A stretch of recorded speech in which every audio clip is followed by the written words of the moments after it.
നമസ്കാരം. വെളിച്ചം ചാനലിലേക്ക് സ്വാഗതം. 2026 മാർച്ച് 27, 28 തീയതികളിലെ ദിനഫലങ്ങൾ, രാശിഫലങ്ങളാണ് ഇതിൽ പറയുന്നത്.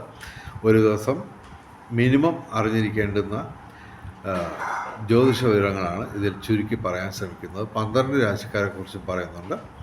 ഇതിൻ്റെ കറക്റ്റ് ടൈമിങ് പറയുകയാണെങ്കിൽ മാർച്ച് 27 രാവിലെ 9:35 AM മുതൽ മാർച്ച് 29 ഉച്ചയ്ക്ക് 2:37 PM വരെയാണ് ഈ ഫലങ്ങൾ അനുഭവവേദ്യമാകുന്നത്. ഈ വിവരങ്ങളൊക്കെ അറിയിക്കുന്നതിന് ദയവായി ദക്ഷിണയായിട്ട് ഞങ്ങളുടെ ചാനൽ സബ്സ്ക്രൈബ് ചെയ്യുക. അതുപോലെ തന്നെ നിങ്ങളുടെ ജ്യോതിഷപരമായ സംശയങ്ങൾ അറിയാൻ വേണ്ടി എൻ്റെ വാട്സാപ്പിൽ ബന്ധപ്പെടുക. ദയവേത് ഫോൺ വിളിക്കരുത്. എൻ്റെ വാട്സാപ്പ് നമ്പർ 9847291363. ആദ്യം നമുക്ക് രാഹുകാലം നോക്കാം.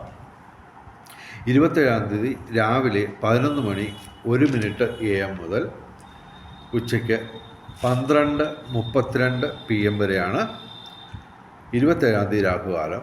28 തീയതി രാവിലെ 9:30 AM മുതൽ രാവിലെ 11:01 AM വരെയാണ് 28 തീയതി രാഹുകാലം. രാഹുകാലത്ത് യാത്രകൾ ഒഴിവാക്കുക, പ്രധാനപ്പെട്ട കാര്യങ്ങളിൽ നിന്ന് വിട്ടുനിൽക്കുക. ഇനി ഭാഗ്യ നിറങ്ങൾ പറയാം. 27 തീയതി വെള്ളിയാഴ്ച ചുവപ്പ് അല്ലെങ്കിൽ വെള്ള. 28 തീയതി ശനിയാഴ്ച കറുപ്പ് അല്ലെങ്കിൽ നീല, അല്ലെങ്കിൽ ഇവയുടെ ഇളം നിറങ്ങൾ, അല്ലെങ്കിൽ ഈ നിറങ്ങൾ ഡിസൈനായിട്ട് വരുന്ന വസ്ത്രങ്ങൾ ധരിച്ചാൽ ഭാഗ്യവർദ്ധനമുണ്ടാകുന്നതാണ്. ഇനി നമുക്ക് ഫലങ്ങൾ നോക്കാം. മേടം രാശി, അശ്വതി, ഭരണി, കാർത്തിക ആദ്യപാദം. മേടം രാശിക്ക് ഗുണാധിക്യമാണ്. എങ്കിലും ശനിയും സൂര്യനും 12ാം ഭാവത്തിൽ പ്രതികൂലമായിട്ട് നിൽക്കുന്നു. അപ്പോൾ ഞായറാഴ്ച ശിവന് വഴിപാടുകൾ നടത്തുക. ശനിയാഴ്ച വ്രതമെടുത്ത് ശിവന്, അയ്യപ്പന്, ശനിക്ക് വഴിപാടുകൾ നടത്തുക. ഇവർക്ക് ചന്ദ്രൻ കേന്ദ്രഭാവത്തിൽ നിൽക്കുന്നു. സ്വക്ഷേത്രത്തിൽ ചന്ദ്രൻ കർക്കിടക രാശിയിൽ നിൽക്കുന്നു. 5 ഗ്രഹങ്ങൾ ഡയറക്റ്റായിട്ട് അനുകൂലമാണ്. ഭാഗ്യപരീക്ഷങ്ങളിൽ സാധ്യതയുണ്ട്. വിവിധ സ്രോതസ്സിൽ നിന്ന് ധനവരം ഉണ്ടാവും. കലാസാഹിത്യ രംഗത്തും ബൗദ്ധിക രംഗത്തും വിദ്യാഭ്യാസ രംഗത്തും ഉയർച്ച ഉണ്ടാവും. ഭൗതിക സുഖങ്ങൾ, അതുപോലെ തന്നെ രാഷ്ട്രീയ രംഗത്തും പൊതുരംഗത്തും ഉയർച്ച ഉണ്ടാവും.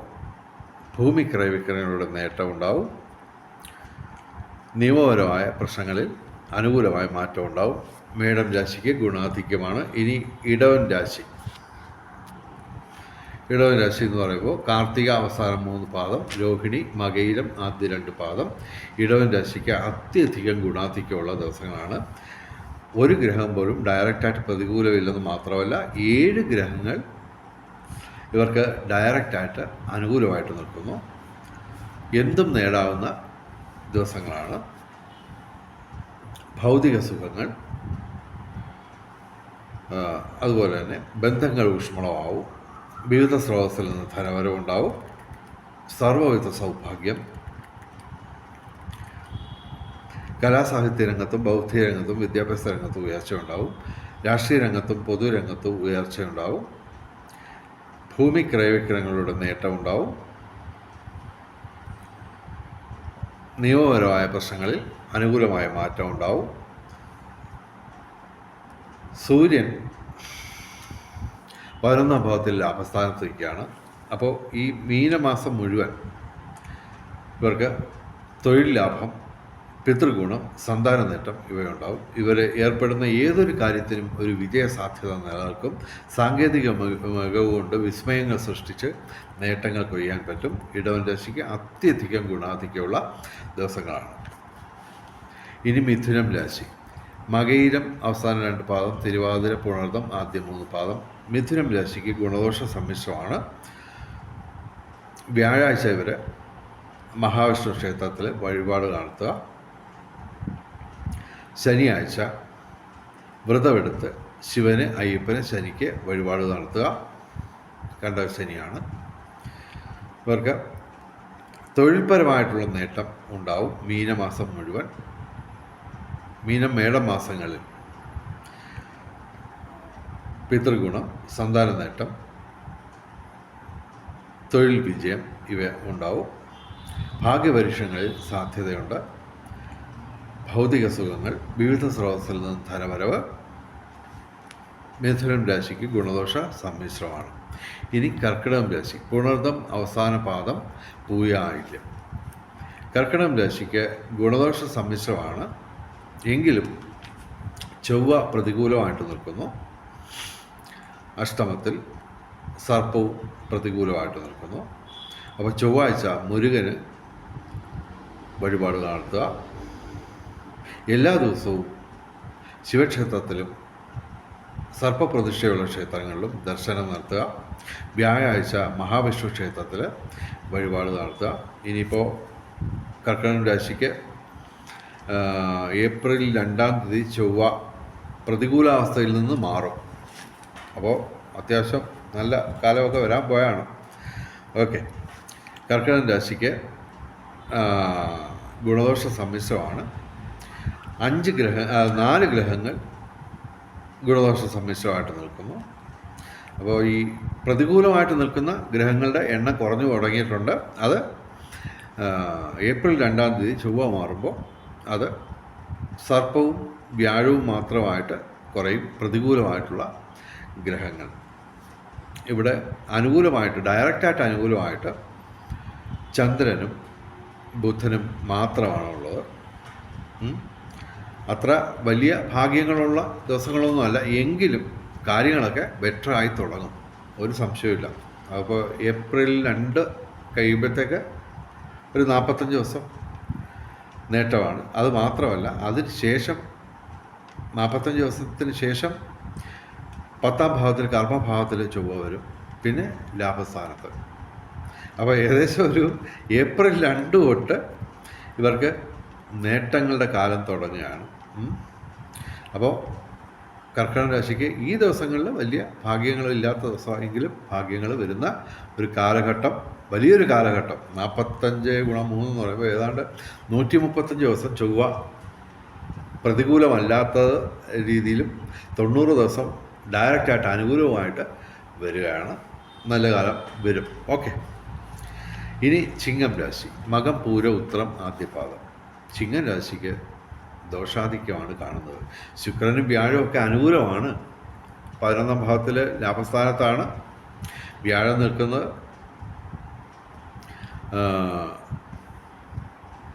9-ാം ഭാവത്തിൽ ഭാഗ്യസ്ഥാനത്ത് ശുക്രനുമുണ്ട്.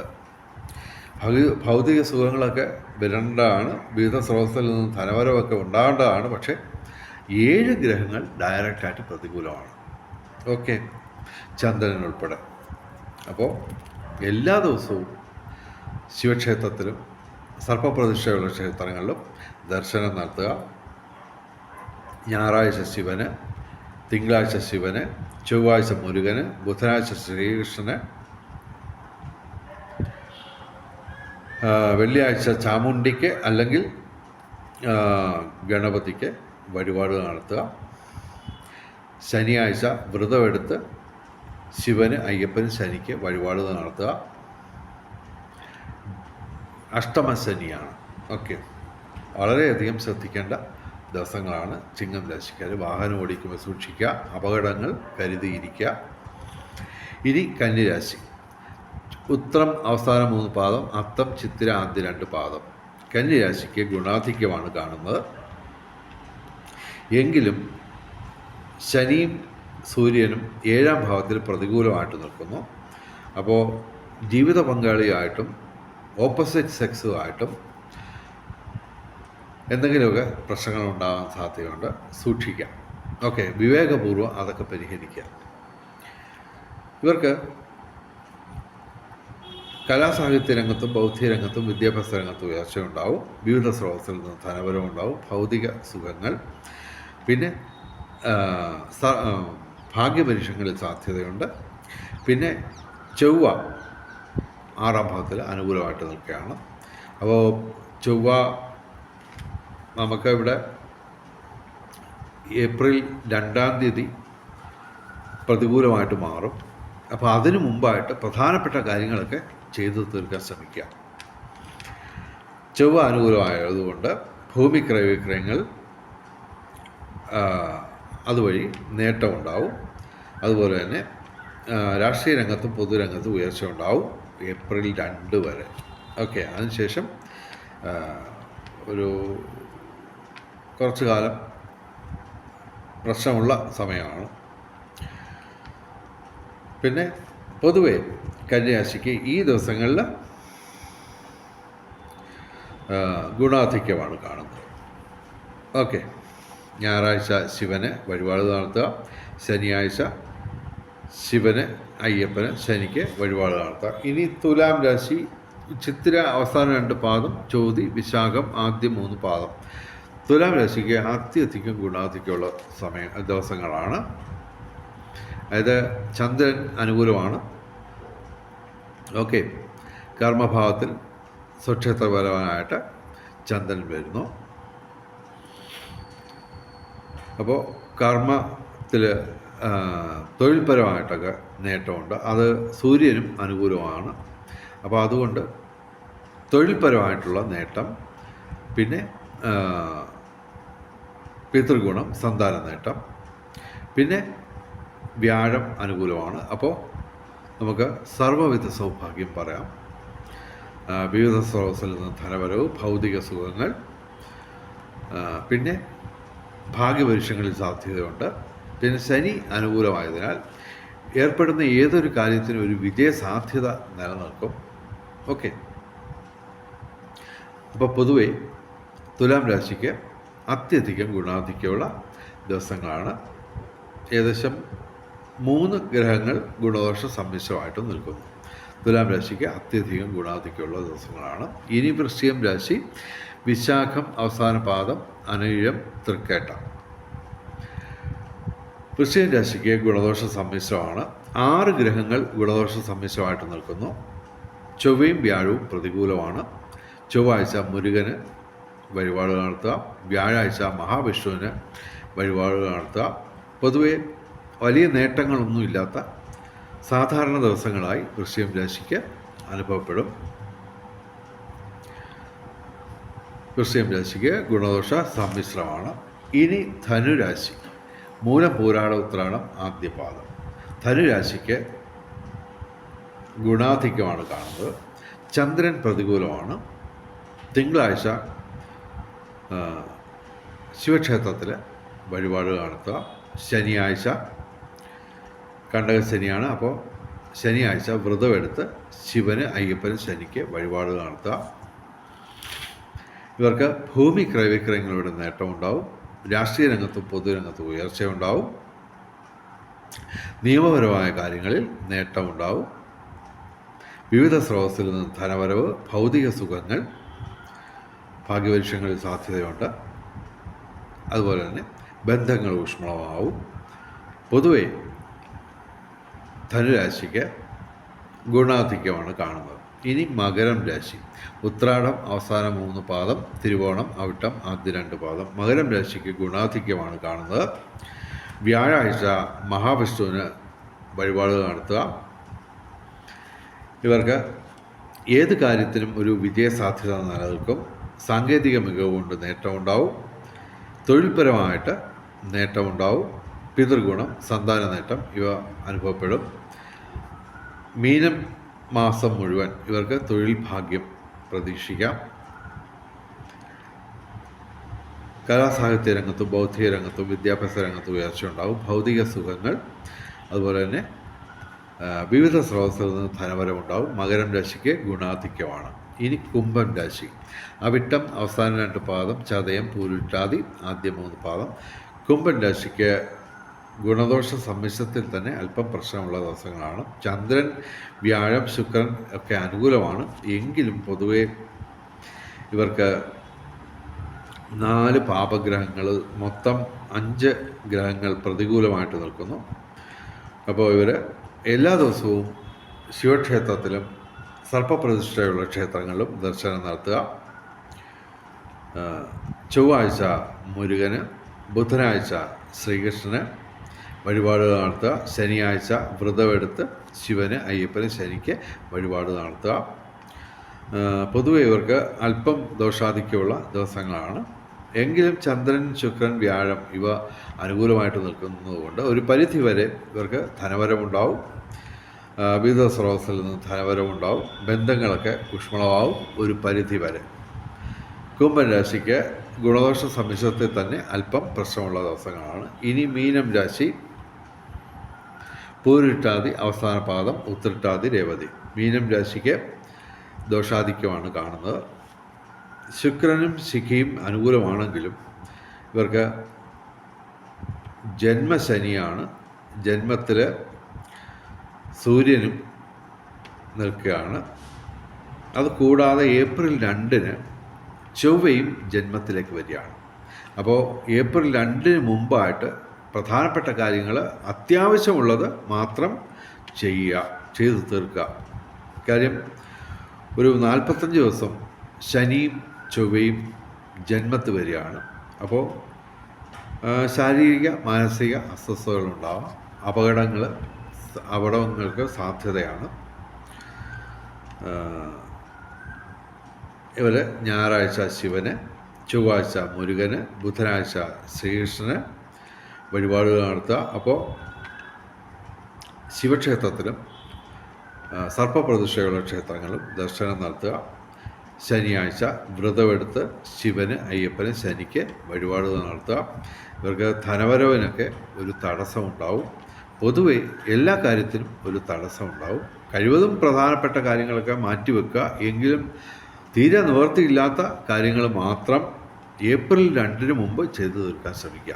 അതിനുശേഷം ഒരു 45 ദിവസം വളരെയധികം ദുരിതമുള്ള സമയമാണ്. മീനം രാശിക്ക് ഈ ദിവസങ്ങളിൽ ദോഷാധിക്യമാണ് കാണുന്നത്. ഇനി നമുക്ക് ബ്രഹ്മമുഹൂർത്തം നോക്കാം. 27-ാം തീയതി രാവിലെ 4:53 AM മുതൽ രാവിലെ 5:41 AM വരെയാണ് ബ്രഹ്മമുഹൂർത്തം. 27-ാം തീയതി 28-ാം തീയതി ബ്രഹ്മമുഹൂർത്തം രാവിലെ 4:52 AM മുതൽ രാവിലെ 5:40 AM വരെയാണ് ബ്രഹ്മമുഹൂർത്തം. 28-ാം തീയതി അഭിജിത്ത് മുഹൂർത്തം 27-ാം തീയതി ഉച്ചയ്ക്ക് 12:08 PM മുതൽ 12:56 PM വരെയാണ് 27-ാം തീയതി അഭിജിത്ത് മുഹൂർത്തം. 28-ാം തീയതി ഉച്ചയ്ക്ക് 12:07 PM മുതൽ ഉച്ചയ്ക്ക് 12:56 PM വരെയാണ് അഭിജിത്ത് മുഹൂർത്തം. 28-ാം തീയതി അഭിജിത്ത് മുഹൂർത്തത്തിലും ബ്രഹ്മമുഹൂർത്തത്തിലും പ്രധാനപ്പെട്ട കാര്യങ്ങൾ ചെയ്യാൻ ശ്രമിക്കുക. ബ്രഹ്മമുഹൂർത്തത്തിൽ പ്രാർത്ഥനകൾക്കും ക്ഷേത്ര ദർശനത്തിനും പ്രാധാന്യം നൽകുക. ഇനി നമുക്ക് ഭാഗ്യ നമ്പറുകൾ നോക്കാം. 27/3/2026 4 ഏറ്റവും വലിയ ഭാഗ്യസംഖ്യ. 9, 8, 7, 2, 6 ഇവയും ഭാഗ്യസംഖ്യകളാണ്. 28/3/2026 5 ഏറ്റവും വലിയ ഭാഗ്യസംഖ്യ. 1, 8, 2, 9, 6 ഇവയും ഭാഗ്യസംഖ്യകളാണ്. വെളിച്ചച്ചാലിൻ്റെ മുഴുവൻ പ്രേക്ഷകർക്കും സർവകാര്യ വിജയം, സർവവിധ സൗഭാഗ്യം, രാജകീയ സുഖഭോഗങ്ങൾ, അപ്രതീക്ഷിത ധനലാഭങ്ങൾ, അപ്രതീക്ഷിത സൗഭാഗ്യങ്ങൾ ഇവ ഗുരുവായൂരപ്പൻ അനുഗ്രഹിച്ചു തന്ന് എല്ലാവരുടെയും ജീവിതത്തിൽ വെളിച്ചവും ഐശ്വര്യവും സമ്പൽ സമൃദ്ധിയും വന്നു ചേരട്ടെ എന്ന് പ്രാർത്ഥിച്ചുകൊണ്ട് വീഡിയോ അവസാനിപ്പിക്കുന്നു. നമസ്കാരം, ശുഭദിനം.